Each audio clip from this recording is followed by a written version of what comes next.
കുടുംബത്തിൻ്റെ എല്ലാമായ ശ്രീ രാജശേഖരൻ സാർ കൂടിയാണ്. എന്തായാലും ഈ വൈകിയ വേളയിൽ ഞങ്ങളുടെ ഈ ചടങ്ങിലേക്ക് ഔദ്യോഗികമായ ഒരു സ്വാഗതം ചടങ്ങിലേക്ക് ഞാൻ കടക്കുകയാണ്. ഇന്ന് ഈ ചടങ്ങിൻ്റെ അധ്യക്ഷത വഹിക്കുന്നത് പുതിയ സമുദ്ര ഗ്രൂപ്പിൻ്റെ മാനേജിംഗ് ഡയറക്ടർ പ്രേംനസീർ സുഹൃസമിതി 8ാമത് ഫിലിമിൻ്റെ സ്പോൺസർ കൂടിയായ ശ്രീ എസ് രാജശേഖരൻ സാർ അവർകളാണ്. അദ്ദേഹത്തെ വളരെ സ്നേഹത്തോടു കൂടി ഞാൻ സ്വാഗതം ചെയ്തുകൊള്ളുന്നു.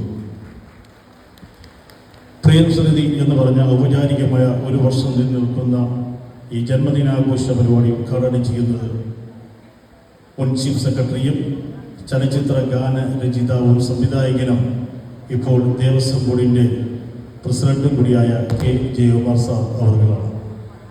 ദേവസ്വം ബോർഡ് എന്ന് പറഞ്ഞ ഒരു പ്രസ്ഥാനത്തെ ഇന്ന് ജനങ്ങൾക്കിടയിൽ ജനകീയമാക്കിക്കൊണ്ടും മറ്റുള്ള എല്ലാ അലിഗേഷനും തുടച്ചു മാറ്റിക്കൊണ്ട് ഒരു പുതിയ ഒരു യുഗത്തിലേക്ക് ദേവസ്വം ബോർഡിനെ കൊണ്ടുപോകുവാൻ ജയകുമാർ സാറിൻ്റെ പ്രവർത്തനങ്ങൾക്ക് സാധിച്ചിട്ടുണ്ട്.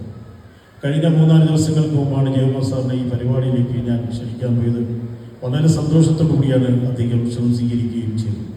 വളരെ സ്നേഹത്തോടു കൂടി ഈ പരിപാടി ഉദ്ഘാടനം ചെയ്യാൻ എത്തിച്ചേർന്ന ജയകുമാർ സാറിനെ ആർദ്രവുമായി ഞാൻ സ്വാഗതം ചെയ്തുകൊണ്ടു.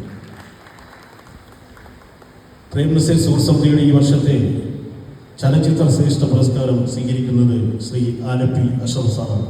നമുക്കറിയാം, ഒരു മിമിക്രി കലാകാരനായി രംഗപ്രവേശം ചെയ്യുകയും തിരക്കഥ രചിച്ചും പടം നിർമ്മിച്ചും സംവിധാനം ചെയ്തുകൊണ്ട് ഒട്ടേറെ നല്ല ചിത്രങ്ങൾ കാഴ്ചവെച്ച അനുഗ്രഹീത കലാകാരനാണ് ആലപ്പി അഷ്റഫ് സാർ. നസീർ സാറിൻ്റെ 2-3 ചിത്രങ്ങൾ അദ്ദേഹം സംവിധാനം ചെയ്യുകയും അത് വിജയിക്കുകയും ചെയ്തു. എല്ലാ വർഷവും പ്രേംനസീർ സുഹൃസമിതി നൽകുന്ന ചലച്ചിത്ര ശ്രേഷ്ഠ പുരസ്കാരം ഈ വർഷം അദ്ദേഹത്തിന് നൽകുമ്പോൾ ഞങ്ങൾക്ക് വളരെ അഭിമാനമുണ്ട്, സന്തോഷമുണ്ട്. വളരെ സ്നേഹത്തോടു കൂടി തന്നെ അദ്ദേഹത്തെ ഞാൻ സ്വാഗതം ചെയ്യുകയാണ്. ഞങ്ങളുടെ ജൂറി കമ്മിറ്റി ചെയർമാൻ സംവിധായകൻ